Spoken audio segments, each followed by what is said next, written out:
Wow, that went off fast. Welcome in, everybody. I would say welcome to today's episode of Podcast Name, but I don't have a podcast name. We're just here to introduce Brian. I'm really honored to introduce Brian here. Brian Height of, what's your website again? Magi MagiRising.com. Rising. Brian's going to be sharing his insight on the 12,000 year cycle and the age of Aquarius, exploring these ancient patterns, where we are in this cosmic timeline, and what it means for us now. Brian and I have debated quite a bit back and forth on how to go about this, but we think it's best that Brian just speaks because he's so knowledgeable in this area. I may have a question here and there, but Brian, you take it from here. Well, first of all, thank you for having me on here. I really appreciate it. I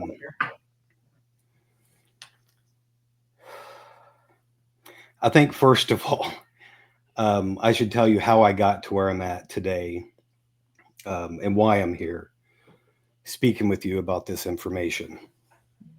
Um, Growing up, I was raised predominantly in a Protestant Christian household, um, fairly conservative Christian household. And in my childhood, I had a series of events that I don't have a lot of time to go into right now, but I wound up going into foster care in my childhood, and I was bounced around from foster home to foster home throughout my childhood, dozens of them.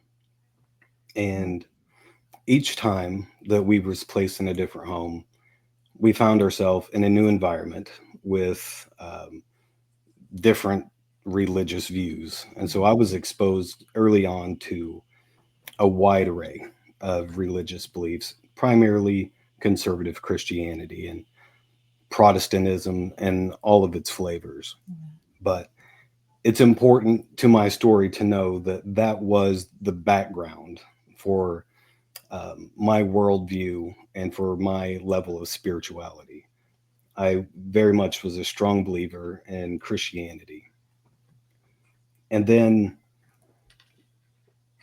about 20 years ago, it was the winter of 2003 and 2004.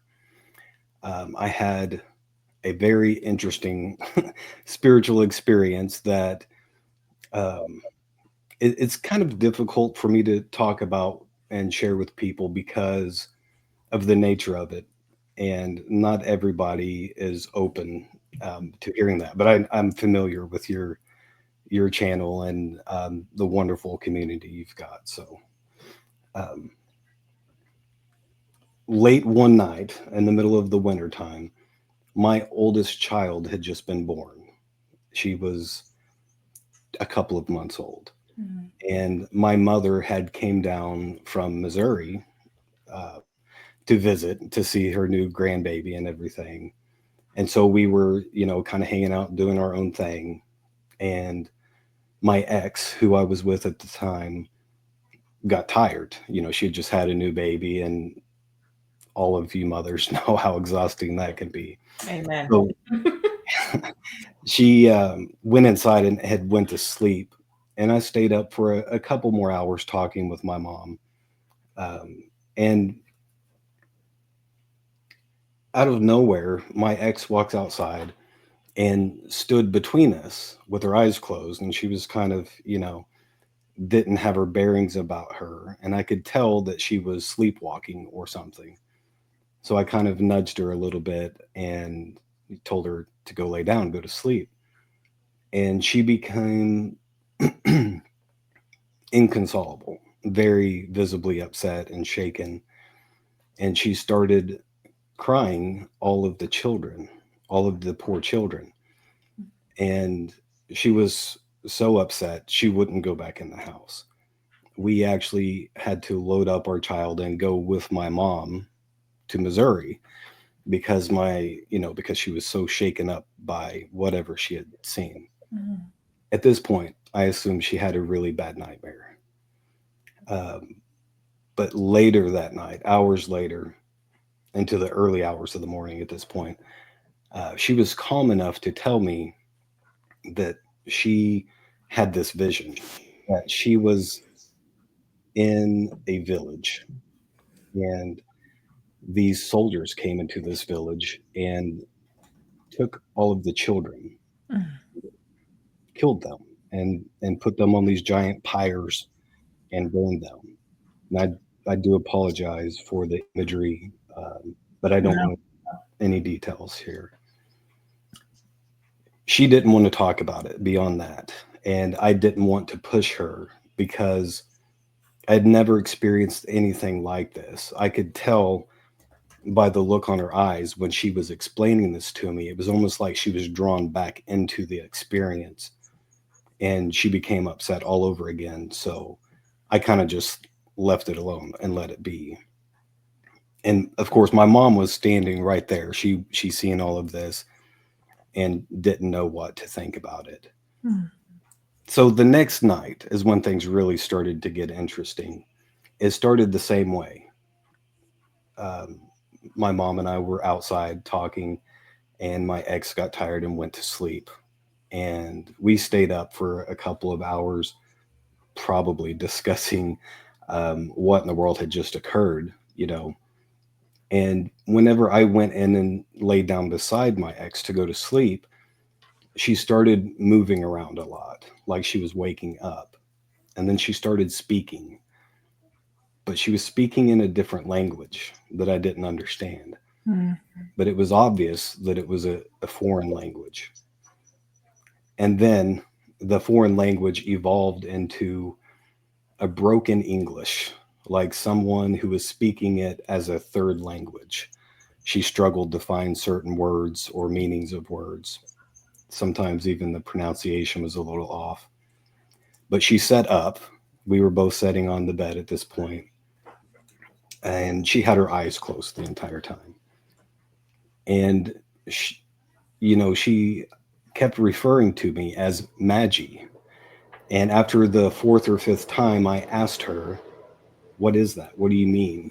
And she said, "It is what you are, it is in your blood, and it means God's warrior." And I, obviously at this point, I was in awe and taken aback at this experience that was going on. And she proceeded to tell me that she had been sent to me, and that she was to help me to awaken and to charge me with my calling. And I asked her what exactly that was. And she told me that it will happen in the time of your children's children. And I remember, even though this is 20 years ago, I remember experiencing the fact that my conscious mind had no idea what she was talking about. But deep within me, my soul knew exactly what she meant. And I felt a wave of sadness about that. And I asked her what was going to happen, what I needed to do. And she told me that I must save as many of God's people as I could. And I asked her from what. And at this point, we're sitting across from each other, um, Indian style on the bed. And she leaned forward and kind of, placed her hands on my temples. And I braced myself for this vision that I was sure I was going to receive. Mm. And it never came. Nothing happened. And after a few moments, I decided to open my eyes and see what was going on. And my ex had fell backwards on the bed, and she started experiencing this vision. And it was quite obvious that she was experiencing it, not simply having a dream. Uh, Right. After a few moments, it kind of, things I could tell escalated. She showed signs of obvious agitation and distress, and that escalated and escalated to the point she grabbed her throat and started coughing. And it appeared to me that she was struggling to breathe. I was concerned that she was dying. It was that extreme. So I woke her up. And at this point, my ex is fully conscious, and she is beyond consolement at this point. She's extremely upset. bawling and wailing, Mhm. and said that her throat hurt and that her lungs burned. And after a few moments, she calmed enough to tell me that she had this vision. And it's actually a very short vision without a whole lot of detail. But she said that she was walking with a group of people. Everyone was walking, there was no cars. Mhm. And they were walking between four stone towers. And all of a sudden, there was a massive explosion that destroyed all of the buildings and knocked everyone off their feet. And then she said that everyone grabbed their throats and started coughing up blood. And that was the end of the vision. Mhm. And so I obviously didn't know what to make of any of this. And I started having this conversation with my ex and discovered she remembered nothing of the conversation that we had had. She thought I was making it up. The only thing she remembered was the vision, which apparently stuck with her. For 2 or 3 days, she told me that her lungs burned. Mhm. And the next night, these series of experiences continued to happen. And we had many conversations, and a lot was said in there. But the very next night, I asked her higher self, which is what I am convinced at this point was going on. I believe that when my ex was asleep, unconscious, that her higher self came through and Mhm. spoke to me through her. I asked about the vision, and she told me that it was Yellowstone and that it was erupt and that it would Mhm. happen in the time of my children's children. So it's important to know that this was not the only time that these things happened. I was told about my past lives. I was told about things of the future. We had many conversations like this for almost a year. Um, but because of the topic today and the limitation of time, I'm going to have to, you know, save that for another time, perhaps. But the important thing is the vision that she had, and that she said I was being called by God to bring this information to the world and to do whatever it is in my power to save as many people as I possibly could. So, the very last time that we had one of these encounters, she told me that it would be the last time she spoke with me, and that my ex was going to leave me, and that I would meet my future wife, and that we would have many children, and that they would be important. It would be important for me to teach them. And 2 weeks later, sure enough, the conversation happened and we parted ways. And that very week, I met my wife that I'm with right now. And we have many children. That's the short version of that. Beautiful. So for many years, for several years, I really wrestled with this. Mhm. And I don't want to take too much time off of the actual topic, but this is an important point, I think, for everybody, especially that comes from the world of Christianity. I really wrestled with the things that I was told and I was shown. Early on, anyone that I talked to, my friends group, my coworkers, colleagues, family members, they Mhm. were all deeply embedded in mainstream conservative Christianity. Mhm. And so, pretty much every single time I was met with, this is the work of the devil. You know, this was demonic possession. It was this, it was that. Um, Even though I was specifically told about how I needed to pray for 7 days for compassion, to learn forgiveness and patience, and numerous other things.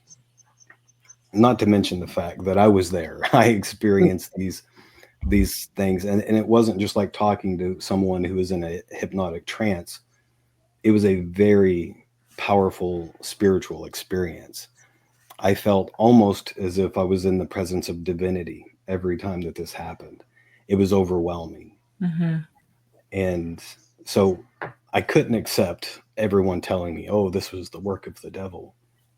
But at the same time, my Christian worldview um, clashed with the things that I was told, things about karma and reincarnation and past lives, and Mm-hmm. even the nature of these visions and this contact with the higher self of my ex. And so I came to a point where I said both of these cannot be true. Either one of them is true and the other one is wrong, or vice versa. But they're so contradictory, it's not possible for them both to be true. And so I set out on a quest seeking after truth for several years. And this was very much a dark night of the soul for me, because the very root, the foundation of who I was and what I believed was shaken.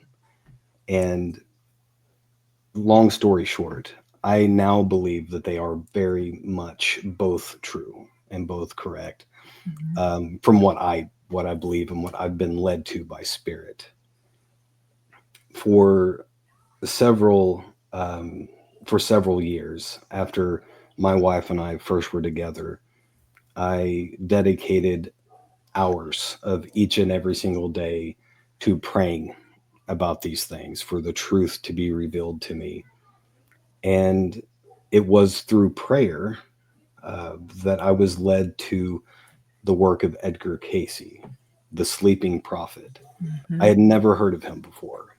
And the way that I came across him and his story was very synchronistic. It happened immediately after praying for the truth. That if these things were true, then how come, the Bible says this and the Bible says that, or people translate it to say this? Why the contradiction? If Right. both of these are true, then I need you to hold me by the hand and walk me into that truth. Right. Right. And then immediately I stumbled across um, a documentary titled "The Sleeping Prophet," and I seen it and I put it back. I was like, okay, whatever. And then several times it kept coming right back up into my face, to the point that I knew, okay, there's something there. I'm going to watch this. For anybody who does not know, Edgar Casey was basically an illiterate man born in Kentucky, very rural Kentucky. And he was very much from the conservative, very conservative Protestant Christianity world. He was actually a Sunday school teacher. And his story, again, is too much for me to cover here, but he had an experience while in prayer in a grove of trees. I think he was about 13, somewhere around there, where an angel of God appeared before him and basically said, you can have anything you want. All you have to do is believe. And he said, I've always wanted to help. I want to be of assistance to my fellow human beings. And the angel told him not to worry about it, to go back to sleep. And when he woke up, his prayer would be answered. And then several years later, he discovered, because he had lost his voice and a doctor recommended hypnosis, he discovered he had the ability to put himself to sleep and into a hypnotic state, to where he could access the Akashic records. And in doing so, over the course of his lifetime, he gave over 14,000 different life readings. The vast majority of them, I discovered, were aimed at helping people with diseases, physical ailments that mainstream medical world had no answer for at that time. And it evolved from the health readings into talking about past lives and um, the future as well. He gave many, many different predictions, several of which have came true, um, such as World War II, uh, the Great Depression, several things that were worded very precisely, not extremely vague like you see with some psychic predictions like Nostradamus. They were very specific and even gave dates. Mm-hmm. And once those things happened, he started to get a lot of attention, right? And once I came across this information, I noticed that Edgar Casey's story was perfect for my situation because, in many ways, his spiritual experience, not just the one I told you about, but several of them, were very closely mirroring what had happened to me. And for decades, he wrestled with the very same thing that I was currently wrestling with, which was, if these things are true, then why does the Bible say you live one life and then afterwards you will face judgment and either eternal reward or eternal punishment based on the results of that one lifetime? So he wrestled with these very same things, and that's what really sucked me in. And then I started really diving into Edgar Casey and his work. And I noticed that he had several readings where he predicted what he called earth changes that were going to begin happening on our planet. And I like that you brought that up. I didn't know you were show this. So this map and several others is actually largely based off of the readings that Edgar Casey gave, um, among others like Gordon Michael Scallion. But numerous sources have all converged on a very similar type of event. Mm-hmm. And that's a story all of its own. But essentially, Edgar Casey predicted that beginning in 1998, there was going to be a beginning of the shift of the poles of our planet, and that earth changes would begin happening. Climates would begin shifting. The flora and fauna would begin acting strangely. And he talked about later on the entire face of the planet being changed, such as the pretty much the whole of the western coast of the United States would go into the ocean, that the coastlines would be flooded in on the East Coast. And he mentioned that the Mississippi would be flooded essentially because of the emptying of the Great Lakes into the Gulf of Mexico via the Mississippi River corridor. He said that all of these things would occur basically because of the shifting of the poles. And he mentioned, as this map shows, that a part of Atlantis would rise again. This was the first part of the Earth change information I had really came across. But because of its relation to the vision that I was shown, I really started to dig in deeper into this information. And then I came across a story that was woven together over decades throughout numerous readings that Edgar Casey gave. So this wasn't a continuation, or it wasn't a singular story that he told in one setting. It was from giving life readings from several people over many years, but pieced together, they tell a very vivid story about the destruction of Atlantis.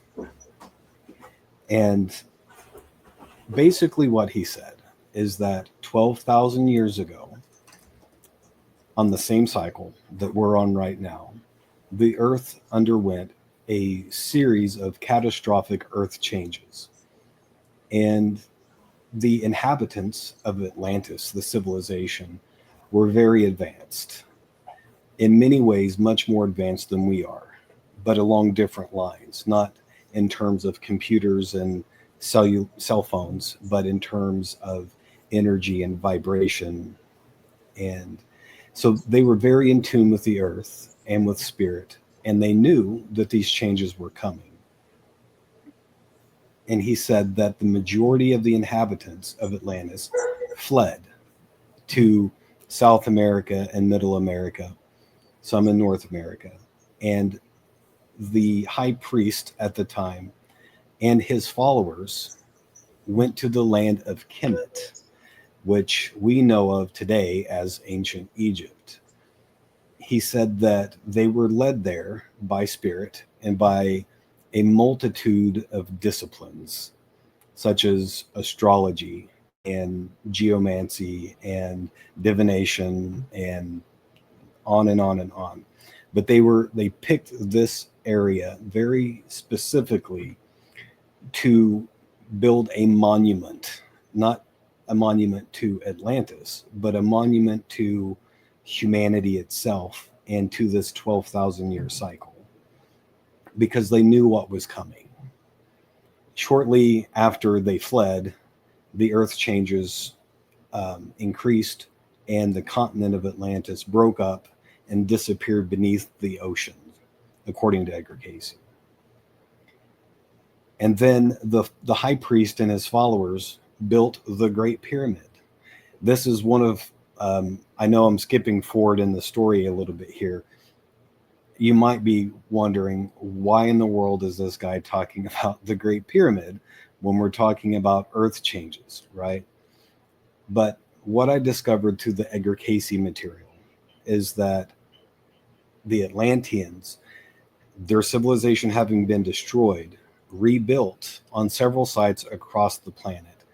And the primary one for the high priest of that time was the Giza Plateau. And he was led by spirit to construct, using divine architecture, the Great Pyramid. And he gave specifics about exactly when it was made, the period of time that it was built. And of course, that does conflict with what mainstream archaeologists and Egyptologists say. But there's a lot of evidence that actually all but disproves the official narrative whenever it comes to the building of these structures. And I can talk about that a little bit later if you want. Essentially, the story of the Great Pyramid, according to Edgar Cayce, is the story of humanity, that it was built for a very specific purpose, and that was to stand as a monument to the 12,000 year cycle in general. And so they built this fantastic monument that science really has no answers for today. We've tried to answer it, and there's been thousands of different theories that it's from aliens, that it was a power generator, that it was the tomb of a megalomaniac pharaoh, and everything in between. But the story of the Great Pyramid, according to Edgar Cayce, is the one that makes the most sense to me whenever you look at the big picture, especially considering the 12,000 year cycle. It's obvious that the builders were very advanced architects and engineers, that they had a mastery of mathematics. And I don't want to go too far off the rails here, but I want to mention just a couple of points here to drive this point home. I am a builder. I come from the construction world and building. So one of the details of the building of the Great Pyramid that really floored me when I first discovered this is that the foundation for the building of this pyramid is, its base is over 13 acres square, and it is to within 1 inch of variance out of level, over 13 acres. I've built numerous foundations. I've done a lot of earth work. I've done a lot of concrete work. And I can tell you that to get something that level on the side of a home building site is, that means you've done your job well. To pull that off over 13 acres is almost, it's almost unfathomable without GPS guided laser transits. And that's if you're leveling earth. They did not remove sand for this. They carved the bedrock level to within less than 1 inch out of level over a 13-acre base. That in itself, to me, points that something was going on here other than um, our ancient ancestors using soft copper chisels and rudimentary tools without an understanding of mathematics. There's far too long of a list for me to go through all of the specifics about the incredible accuracy that this building was used for. But if you look into that, it becomes obvious that this was not merely a tomb for a megalomaniac pharaoh.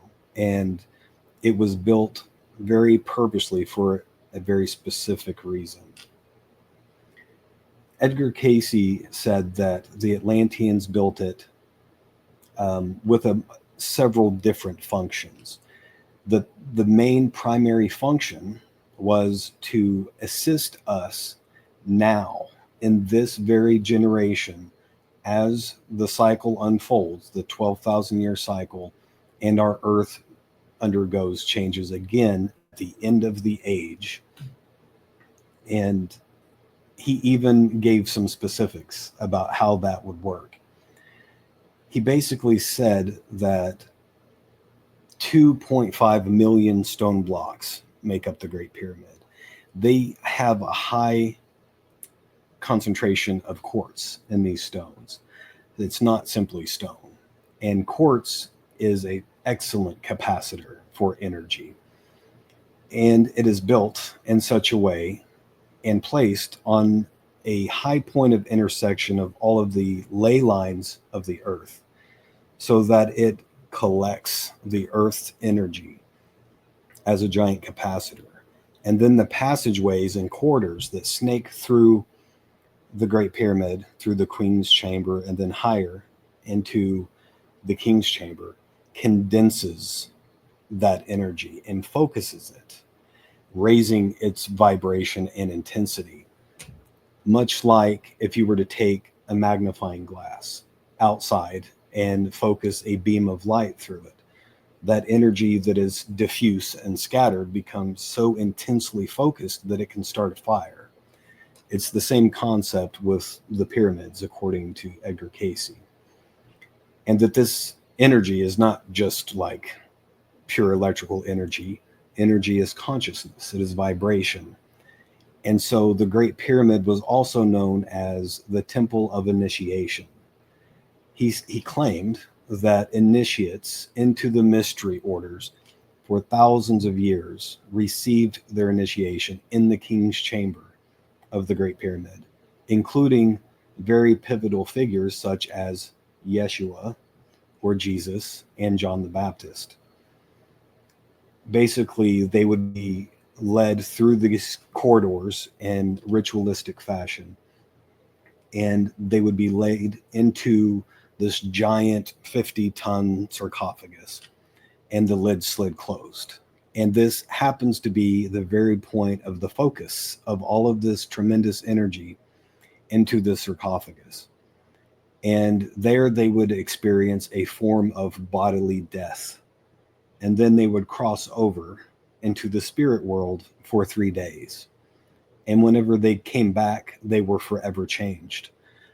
Because you can intellectually think that spirits are real, that the spirit world is real, and think in terms of frequency and vibration and all of these things. But when you've lived in that and experienced it for 3 days, there's no room for doubt. There's no room for second guessing. And this was part of the process of their initiation, according to Edgar Casey. He applied the same concept to humanity as a whole, saying that the Great Pyramid would act as a bolster for human consciousness during this shift, as the poles shifted.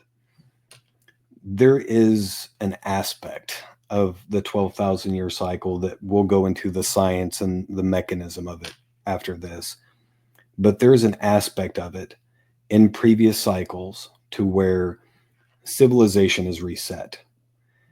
Humanity rises in its progression to a peak in civilization, and then every 12,000 years, the cycle unfolds and wipes the slate clean, and civilization is reset.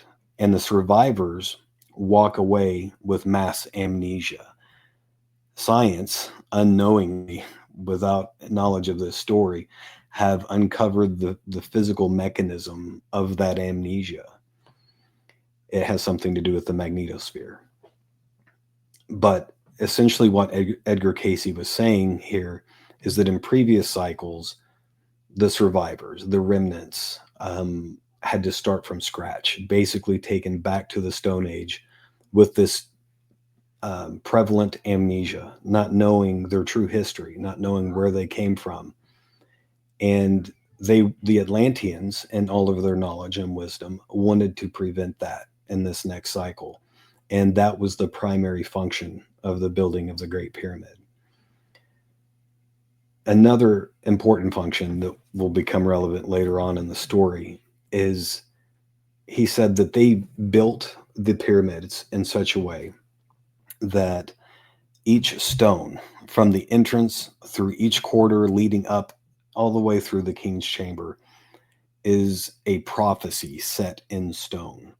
Each stone was placed so intentionally as a marker in time that told the entirety of the human timeline from the moment of the last destruction all of the way through the 12,000 year history to the end point of this cycle and marking the beginning of the next cycle, or the age of Aquarius.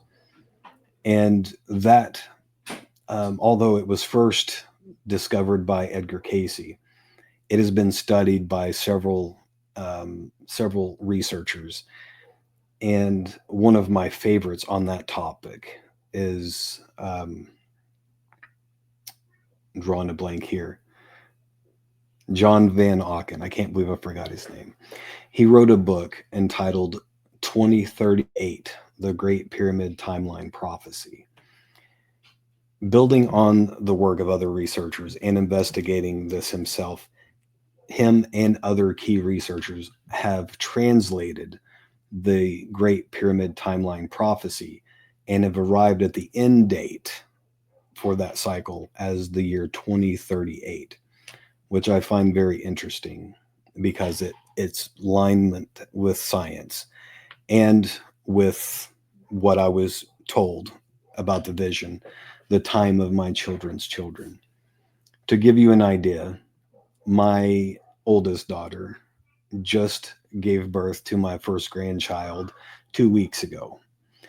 So that puts things for me really into really into frame whenever it comes with, or whenever it comes to this information and my calling, because although the time of my children's children sounds vague, I don't know exactly what's meant by that. The fact that my grandchild has been born means to me that it could be any time between now and their adult life. So it would certainly fit the 2038 narrative. Mm-hmm.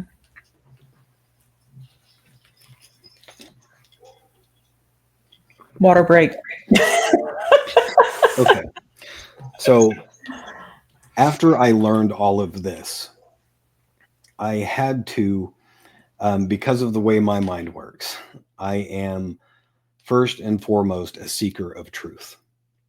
And I'm an Aquarius, right? So I like understanding the way things work. I'm very science oriented. I wanted to know if there is actually any basis to these things in reality, or if this is, just some new age woo woo or whatever. And during this time, when I first started coming across this information, is when the internet really started posting information of what was going on around the world. I started seeing videos left and right of sinkholes opening up across the planet, of strange animal activity. In fact, the week I was reading this book on Edgar Casey, in Arkansas, they published a news article because tens of thousands of birds just dropped dead and they didn't know why. They couldn't understand it. And those similar things were happening all across the planet. Huge beachings of whales, sea life dying, all of these strange things. And so I started really diving into that and trying to understand what's going on.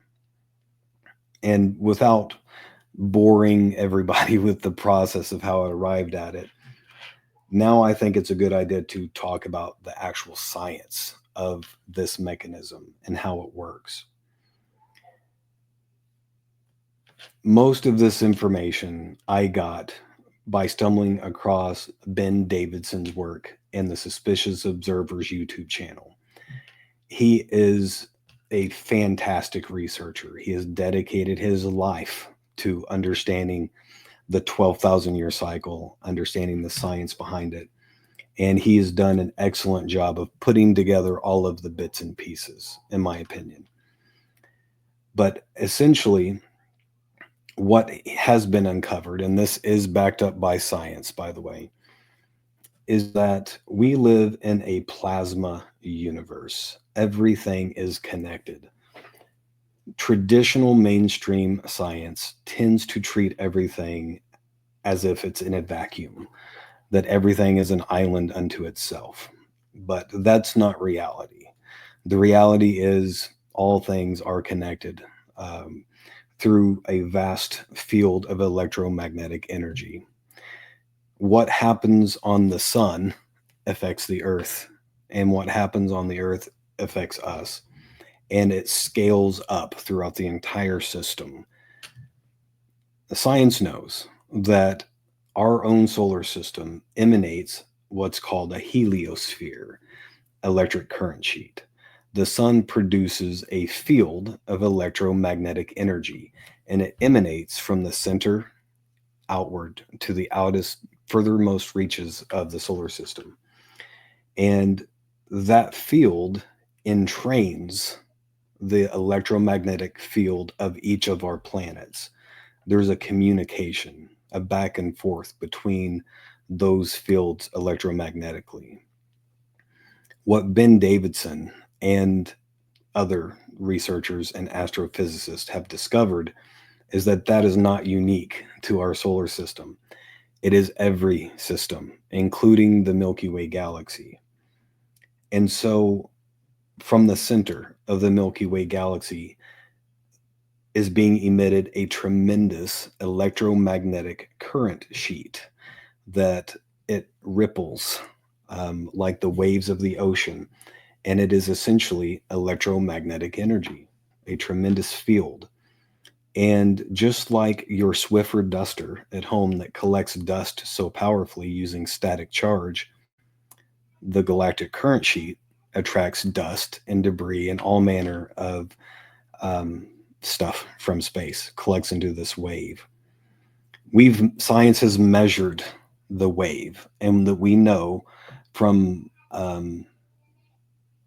each peak to the trough and back to the next peak of this wave is 12,000 years. So every 12,000 years, our solar system encounters the next wave of that electromagnetic current sheet. And it entrains the field of our system, starting with the outermost planets of the solar system, the Earth, and then the Sun. It forces them and basically into alignment with the energy of this galactic current sheet. By the way, Voyager 1 and 2 encountered the galactic current sheet on their exit of our solar system, and that's been measured and documented. There's a mountain of scientific evidence to support this. But basically, what happens is every 12,000 years, as we encounter that next wave of electromagnetic energy, it is a reverse in polarity from the previous crest. So it triggers an electromagnetic reversal of the entire system, not just Earth, our planet, but all of the planets of the solar system and our star, the sun, as well. And whenever that happens, the magnetic field of our planet, which is the shield that protects us from cosmic rays and charged particles and solar radiation, it begins to weaken and the poles wander. They actually go closer to each other until they basically meet in one point, and then the field will disappear for a period of time before it repopulates and pops up on opposite positions of the planet. Again, science knows this. This part is actually mainstream. Science knows and admits we are in the middle of a magnetic reversal of this planet right now. It really started in 1865 with the Carrington event, which was a massive X class solar flare that caught telegraph wires on fire and burned down buildings worldwide. At the time, that was the only electrical implements that we really had was the telegraph system. But that event triggered the reversal. The poles, which were normally kind of wobbling around back and forth for hundreds and thousands of years, started racing from their normal stations. The North Pole is no longer stationed in the North Pole, it's racing towards Siberia. And the South Pole has left the continent of Antarctica now. They're racing to meet each other. And on the opposite side of our planet, from where the poles are set to meet, there is an anomaly known as the South Atlantic anomaly, which is a growing hole in the magnetic field where it is many thousands of nanoteslas weaker than the rest of the magnetic field. It's doubled in size in the last several years. And it eventually will grow to encompass the majority of the planet the closer that the poles get to one another. So I discovered the physical mechanism through various sources of how this magnetic polar reversal occurs. Mainstream science says this has happened several times throughout history. We have evidence of it in the magnetic record, which is recorded in cooling lava, things like that, pottery shards. It's not that big of a deal, they say. It won't be a big deal for humanity and that nobody should worry about it. But that's only because they don't want to cause mainstream panic. And I understand that. If the full knowledge of the 12,000 year cycle was made mainstream and the governments of the world announced it to the public, the world would erupt into chaos. People would not go to work, they would not pay their taxes, and the entire system would come crashing down long before anything like this occurred. So we're at a point right now. I'm glad that you brought that up. That's perfect timing.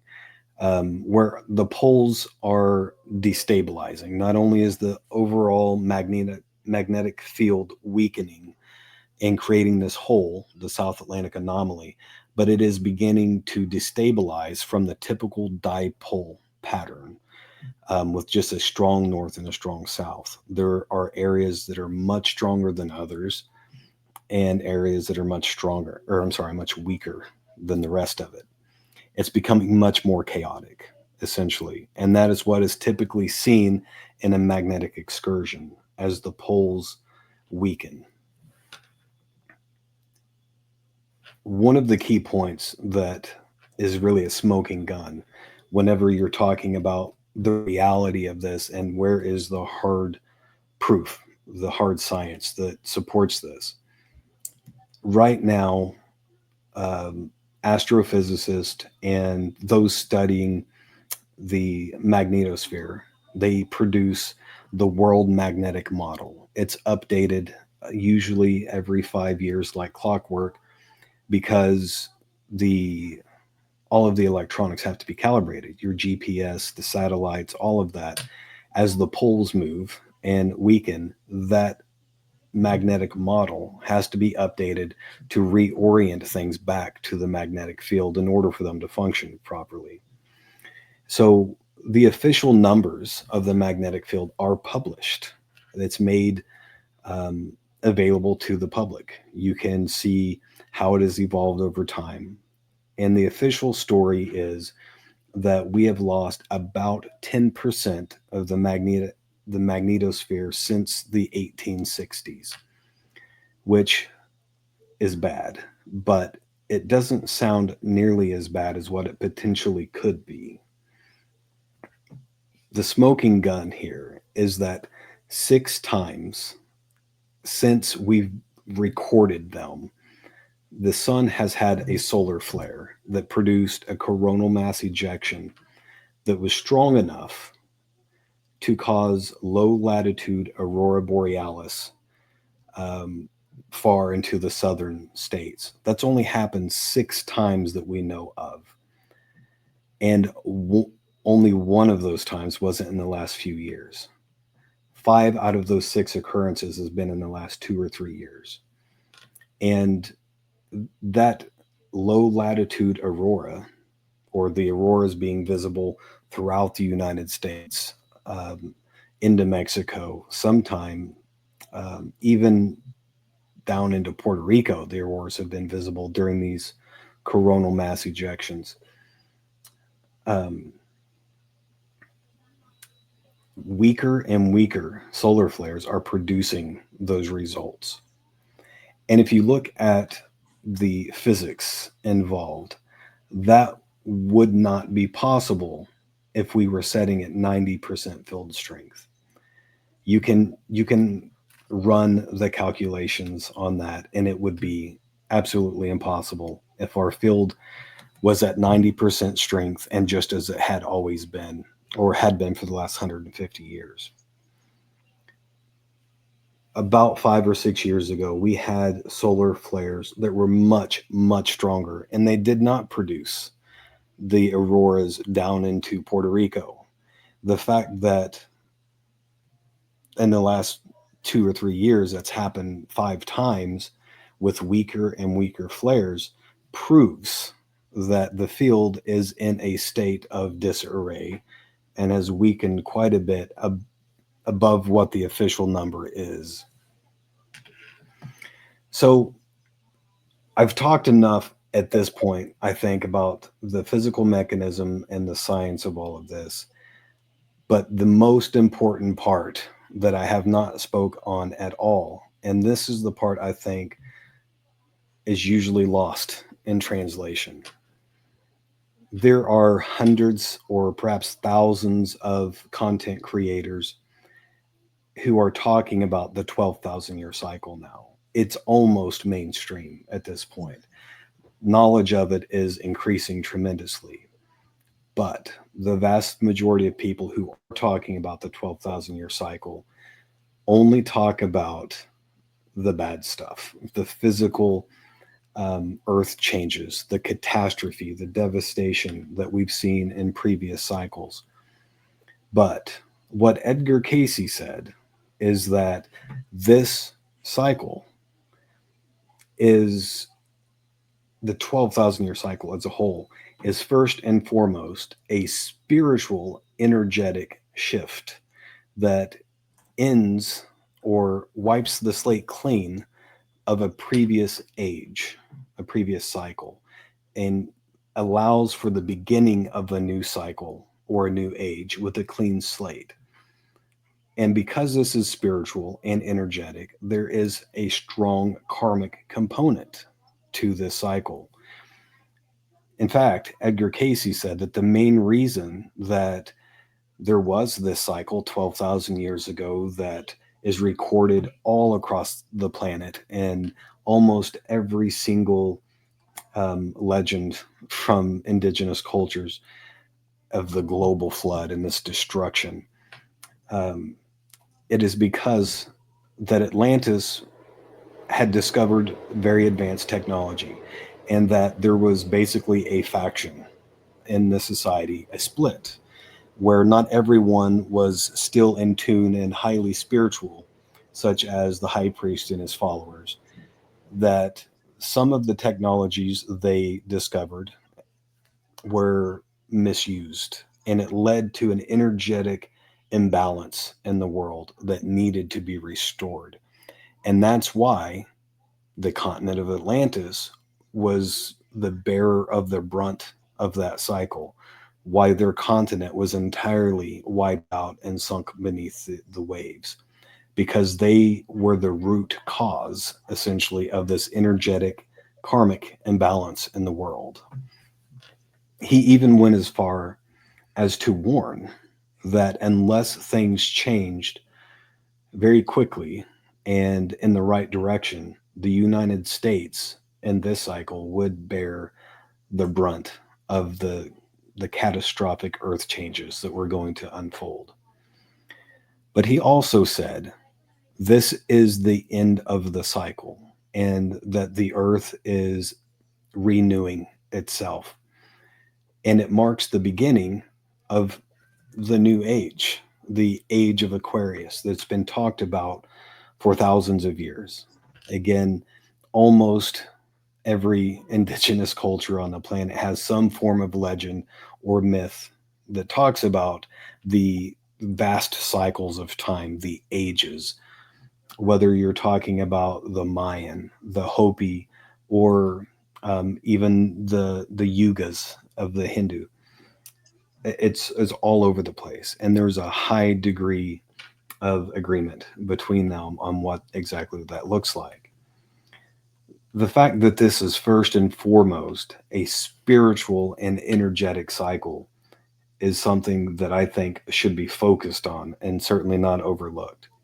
It might not get as many clicks or as many views as talking about, the end of the world and everything's going to be destroyed, but I think that it is ultimately the reality that this cycle cleans the slate. It rebalances the scales of karmic justice and ushers in the new age. And Edgar Casey articulated in his readings very beautifully the physical mechanism of our spiritual awakening and how it is the same physical mechanism that produces the earth changes, the polar reversal, the shifting of the climates. He said basically that as the sun encounters this field in the cosmos, it produces changes within the sun. The fusion process that is going on our star changes so that it's producing a higher concentration of helium than it once did, which changes the spectrum of the wavelength of light it's emitting. It is much brighter white than what it used to be. Mhm. Several of you probably remember in the past, maybe as a child growing up, you could look up at midday and see the sun, and it would be a yellow, a bright yellow. Mhm. When's the last time that you've seen that other than a sunrise or sunset? It's very intensely bright white. And science knows this and acknowledges it. It's a result of these changes. And so, what that means is the spectrum of electromagnetic energy that the sun is emitting is evolved. It's vibrating at a higher rate than it used to. And because the earth is entrained with the electromagnetic field of the sun, that means the earth begins to vibrate at a much higher rate as well. Our bodies are electromagnetic systems, just the same. And so it goes from the sun to the earth and then to us. And we also begin to vibrate at a much higher frequency than we used to do. And that is the primary driver of our spiritual evolution. That's why we see the mass spiritual awakenings going on the planet right now. The closer that we nudge to the end of the cycle and the beginning of the age of Aquarius, this shift is producing physical changes in the earth, such as the earth changes and the magnetic field reversal. But it is also producing physical, energetic, and spiritual changes within our bodies as well. And science is beginning to see the big picture whenever it comes to this. We, as an example, there is some science that points to the fact that our bodies have a conversation with the sun, essentially. We have photoreceptors all over our body. Our skin absorbs the energy, the electromagnetic fields of the sun in the form of light. And that information contained within that field informs our body. It's what turns on and off the gene expression of our DNA.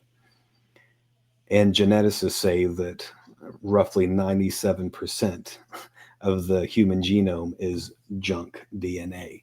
It's not junk, it's the gene expression that the sun is turning on and off. And that is the driver of our physical evolution. Edgar Casey said that the sun ultimately is the driver of both all of the physical earth changes and our spiritual awakening and our spiritual evolution through this process, basically. And he said that after this shift, that our bodies would undergo very powerful changes, that our bodies would vibrate at a higher frequency, that we would develop new major chakra centers within the body for a total of 12 major chakras, that we would become less dense in matter and would become more light. And that would be the next root race of humanity as we physically and spiritually evolve into the age of Aquarius. There is so much to this story to try and capture every bit of it, but it is important to know that there's evidence of this cycle in almost every single discipline of hard science, such as the sediment deposits, ice core samples, archaeology, even anthropology, looking at the legends from across the planet, hundreds of them that all have some ancestral memory of this cataclysm. And even with the physical mechanism of this cycle, there is evidence within the major disciplines of hard science. And the prophecies, the spiritual and religious writings from um, the vast majority of cultures on this planet. The Hindu have the Kali Yuga. The Hopi talk about the earth turning over. The Mayans predicted the end of the age on December 21st, 2012, marked that as the beginning of the next age. And it's not just those; it is all over the place, even within the Judeo-Christian experience. Maybe not even within, but especially within, because to me, some of the most powerful prophecies and explanations that align with this 12,000 year cycle come from the Judeo Christian world. In the book of Matthew, Yeshua talked about the end of the age and what to expect. And he called the period of time that we're in now, he likened it to the birth pains, saying that at the end of the age, it would be like a woman in childbirth, and that those birth pains start out relatively mild and far apart. But as things progress and speed up, the birth pains come closer and closer together, faster and more intense, up until the moment of crowning as the new earth, the new age is born into existence. And especially within the book of Revelation, in Revelation, beginning in chapter 6, I believe it is, there is a very vivid depiction of this exact scenario of a polar reversal, of the earth turning over, of catastrophic earth changes that was written 2,000 years ago. And it reads word for word like what you would expect to happen in the midst of a polar reversal and the earth turning over. roughly it said something along the lines of there was a massive earthquake unlike any the earth had ever seen, and every island and every mountain will be removed from its place, and the sky rolled up like a scroll and receded. And it talked about the sun going dark, about the moon turning blood red.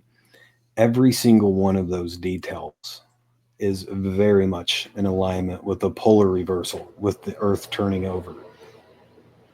And importantly, Edgar Casey talked about this transition into the age of Aquarius in the context of the book of Revelation. And he said that the 1,000 years of peace that has been prophesied will only be made possible because of this energetic and spiritual evolution at the conclusion of the end of this age, the end of the cycle.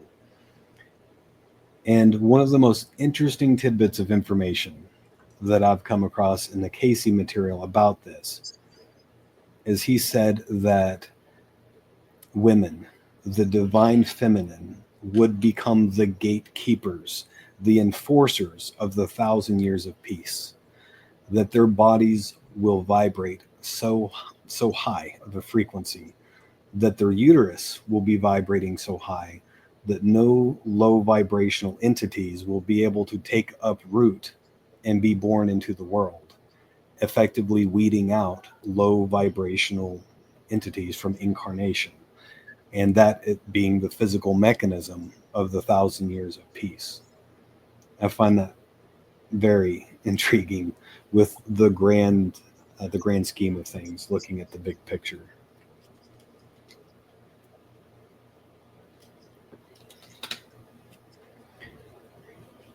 So one other thing that I definitely want to touch on, and then I would love for you to ask some questions and stuff to probe some more information out of me.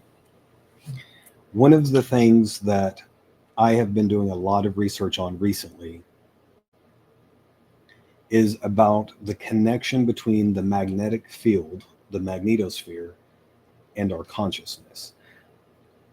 As far as I know, this is my own theory. I've not yet found anyone anywhere else who's talking about this, but I believe there is enough evidence to support the belief that the magnetic field is much more than just a shield of our planet that protects the earth from cosmic rays, radiation, charged particles, but that it acts as a modulator of consciousness and essentially is what generates the veil that has been spoken of in numerous spiritual disciplines, the veil that separates different dimensions of consciousness. And so, if that theory, if that hypothesis is correct, the thinner the veil gets, or vice versa, the weaker the magnetic field gets, the thinner the veil gets. So, people will be exposed to increasing amounts of energy from space, from the sun, from the cosmos. And again, this is not just mere energy like electricity, it is energetic vibration. And there is a spiritual component of this. So, if the magnetic field modulates consciousness and it is getting weaker and weaker until it essentially vanishes, then we could see a thinning and disappearance of the veil, which separates the different dimensions of reality, the different dimensions of consciousness, such as us from the spiritual dimensions of life. That's actually been prophesied as well by several different people. And there has been some research that really points to this. Dr. Michael Persinger developed, through his research, an implement that's, I think they called it the God helmet. But basically, he discovered in his lab that low voltage electromagnetic stimulation of the frontal lobes produces psychic phenomena. It produces the ability to see things you normally wouldn't be able to see, to induce psychic states and all manner of things. And it does not prove that the magnetic field modulates consciousness, but it definitely says that the magnetic field and all magnetic fields have some bearing on consciousness, because we know it can be altered, it can be manipulated with electromagnetic stimulation.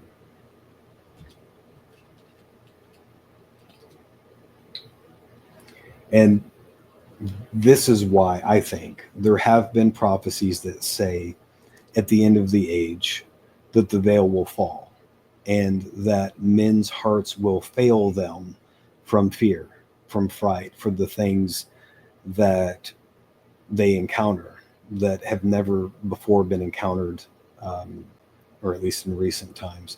Because I think the different dimensions of reality will literally co-inhabit the same space, and we will come face to face with things that we normally don't see until the magnetic field repopulates itself, and then the field comes back, and then the veil comes back. This mechanism, by the way, is what science has discovered triggers the widespread amnesia, this tremendous drop in the Earth's magnetic field, and then tremendous blasts of energy from the sun. That's another aspect of this that I kind of glossed over and I failed to mention. There is evidence in the 12,000 year cycle that the sun may micronova, and that doesn't just come from astrophysics. It also comes from the archaeological evidence, from the sediment deposits, from every main discipline of hard science, as well as from the legends and myths. Dr. Robert Schoch wrote a book called Forgotten Civilization, where he pieced together a hypothesis that the 12,000 year cycle happens and that it is triggered by a solar micronova, by the sun emitting a tremendous burst of energy that is obviously catastrophic for the planet and its inhabitants.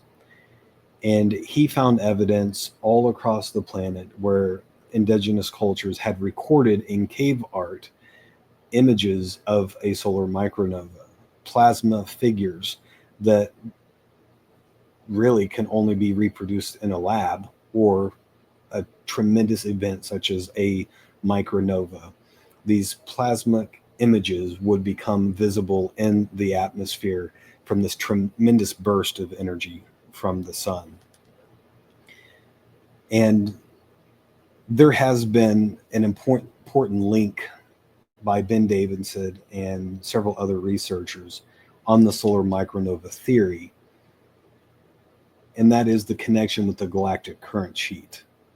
Remember earlier whenever I said that because of its electromagnetic charge, it attracts and draws to it dust and debris from space. Those waves of energy bring all of that dust and debris into the solar system and then deposit it onto the outer corona of the sun until it builds and starts to form like a crust. And the sun, the theory goes, becomes darkened for a period of time until the fusion process within the sun produces enough energy to overcome that outer shell. And then there is a tremendous blast of energy producing a micronova and ejecting tons and tons of material out into space and towards the earth, including impactors, parts of that crust that has been blasted away.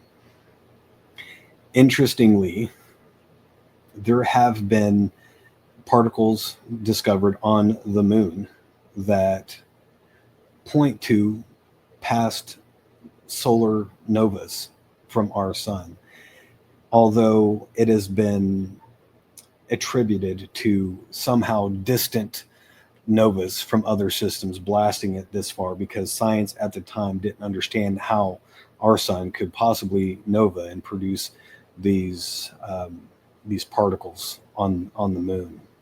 And likewise, at the last cycle, 12,000 years ago, that science calls the Younger Dryas period, across the planet, there is a layer that is called the black mat layer that covers everything, especially in North America and South America, but it's also been discovered um, across Europe. And it is this thin black layer of sediment that has been charred and burned, and it contains nanodiamonds and platinum and iridium and all of these elements and things that should not be there. And science has speculated and said, well, there must have been some tremendous comet or impact or something that deposited all of these elements here, because that's the only way it could happen. Because they did not know that our sun was capable of a micronova.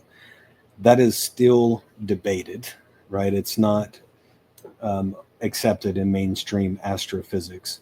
But we do know now that novas don't have to be these tremendous blasts like we normally see in the cosmos. They can produce much smaller events called micronovas. So science has at least come around to understanding that, even if they haven't fully accepted the fact that our sun has a history of exploding into micronovas. Okay, I think now's a good time for me to stop talking for a moment. I don't know what areas I've left out, Casey, because I know this is a huge topic, and I've not covered everything for sure. But is there anything in particular that you think we should discuss that I didn't cover very thoroughly? Yeah, something that I was thinking about, or for people that maybe don't know, what kinds of events or phenomena would you say would be included when we talk about these upcoming Earth changes? Well, I think the Earth changes are already here. First of all, Absolutely. That was my next question. they've been occurring for a while now, and they are being explained away by mainstream narratives in various ways. And one of the biggest ones, I believe, is the climate. Okay, we there's all of the talk about climate change and global warming and how it is 100% the result of man-made carbon emissions and poisoning the environment. And I think that that is factually incorrect. I don't mean to say at all that we don't have an impact on the earth or the environment, because we have made tremendous impacts. Since the Industrial Revolution, we have basically raped and pillaged and plundered the earth, and we have definitely polluted the earth. And I don't think those are good things. And they certainly need to change, because they have no place in the age of Aquarius. But the larger big picture of things, if you take a step back, it is obvious that the climate is shifting because it is part of a natural cycle. It is done so um, with incredible accuracy in alignment with the 12,000 year cycle. This is one of the feedback loops of these changes occurring: the magnetic field weakening, the increase in energy, charged particles, neutrinos, everything making it into the core of the earth. It's producing changes. And at first, that starts looking like the climate's shifting.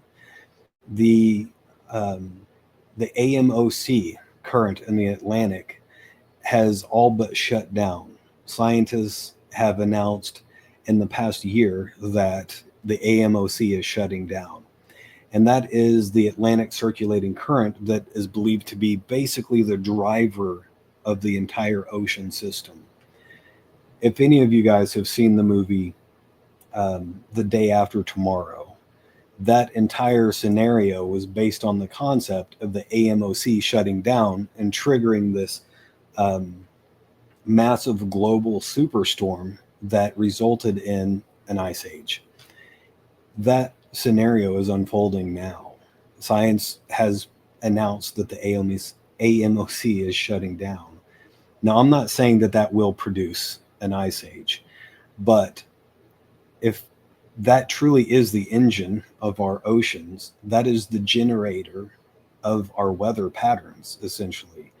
The ocean currents, the heat transfer, all of that builds into the storms, the hurricanes, the thunderstorms that we see across the planet. Every single bit of that is connected. So yes, the climate is shifting, but it's shifting because of it's reflecting these changes that are ongoing in our solar system and with the planet itself. I think it's really important to understand the concept of field entrainment and to understand that our Earth is essentially a giant capacitor for energy.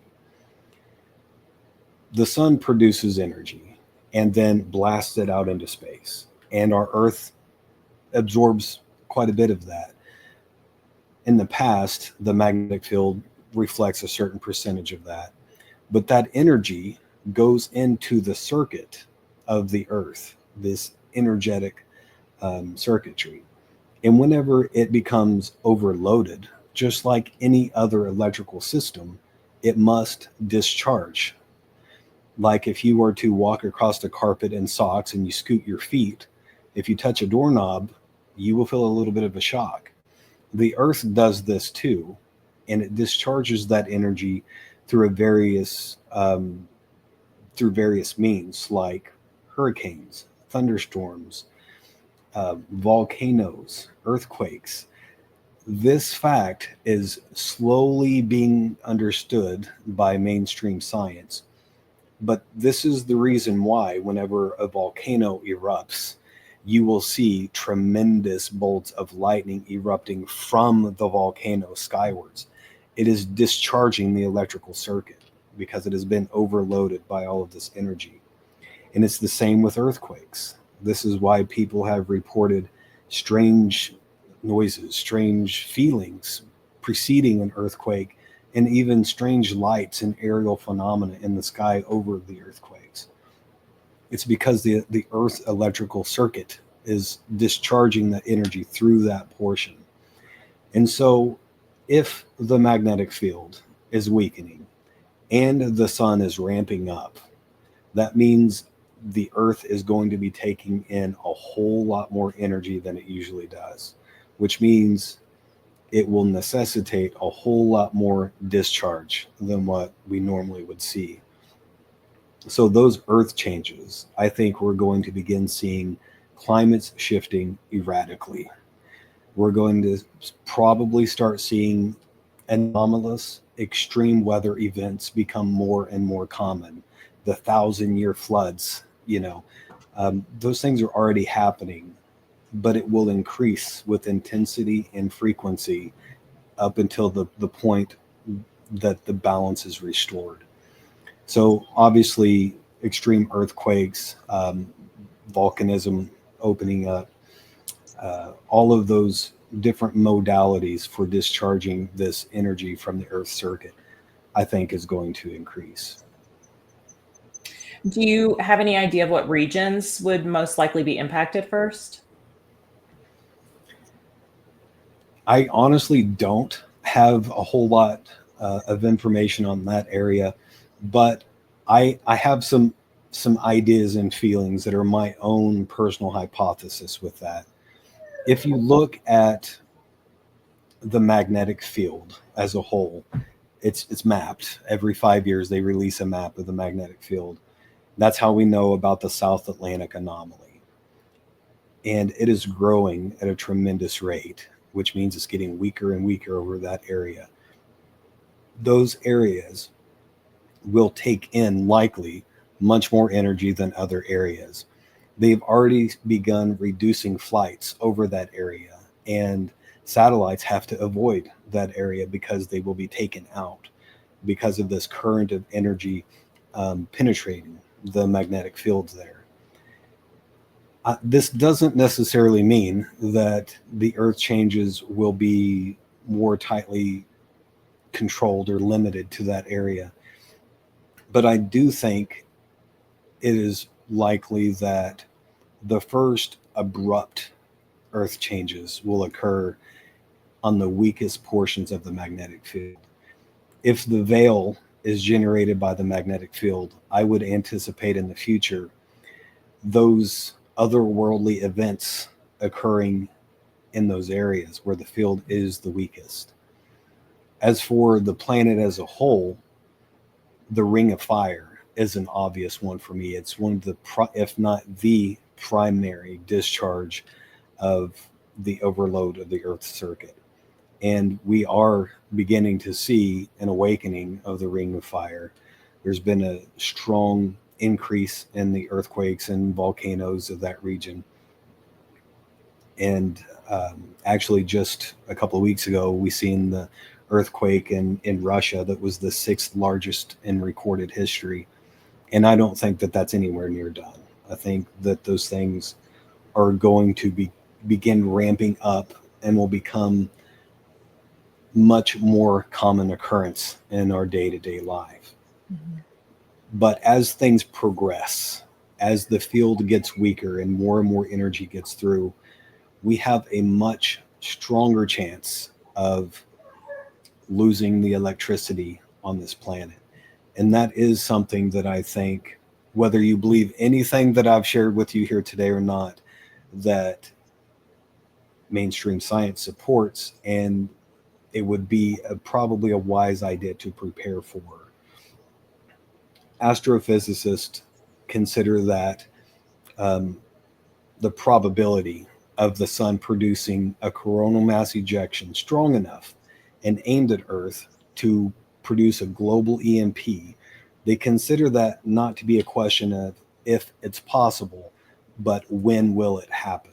Because it statistically is inevitable that the Earth will be hit by a coronal mass ejection that is big enough to wipe out electronics on the Earth. And if you couple that with the weakening magnetic field and the sun ramping up into solar maximum, there is a very strong likelihood that we see a global EMP wipe out our electrical way of life globally before, perhaps years before, the polar reversal and the full spectrum of Earth changes that announce the end of the age and mark the beginning of the new age. And this point does align with the vision that I was shown also, because at the beginning of her vision, everyone was walking. There was no cars. And a huge part of this research I've been doing is looking at what governments of the world know about and what they're preparing for. It is blatantly obvious that there is a global elite faction that is well aware of these cycles and are actively making preparations for themselves. The rise in people constructing doomsday bunkers and or rockets to leave Earth and go to other areas, it's pretty overwhelming, honestly. There's a whole field of evidence along those lines. What do you think that people should understand physically and spiritually about living through times of this increased natural activity, Brian? I'm glad that you asked that, because I think that's probably the most important thing to keep in mind. I believe that none of us are here by accident, that our souls chose to incarnate here and now for a specific reason. There is a reason why in our lifetime now, the human population on this planet has exploded. It is quadrupled, right? There's this mass influx of souls into the earth plane, into the third density. And that is because this is the biggest show in the universe right now. We are ending a great age and beginning a new age and entering into a period of time to where we can embody Christ consciousness in the age of Aquarius and shift as a collective into this new frequency and vibration. And a lot of souls want a piece of that action. A lot of souls want to be a part of that. And so I think if you're alive here and now, it is because your soul chose to be. This it's not a coincidence. And I don't think that we're here to be bystanders in the bleachers watching the game unfold. We are here to be active participants to bring about the age of Aquarius and Christ consciousness, to help sow seeds of awakening so that we can collectively choose the path of peace and wholeness and oneness, as opposed to the path of self destruction that collectively we've been on for thousands of years. So, in closing, what would be your message of hope or empowerment you'd like to leave listeners who might feel anxious about this? I actually intended to lead with this information, but I got a little carried away and passionate, and so I No, it's failed to mention this. perfect. I think it is absolutely critical for anyone and everyone to understand that our mind impacts reality. Science is slowly coming around to this fact. We know now that consciousness is the organizing principle of energy into matter. That was reflected in the double slit experiment. Your thoughts impact reality. And so this becomes a very delicate topic to talk about with people because what you think about, you bring about. And so the last thing that we want to do is to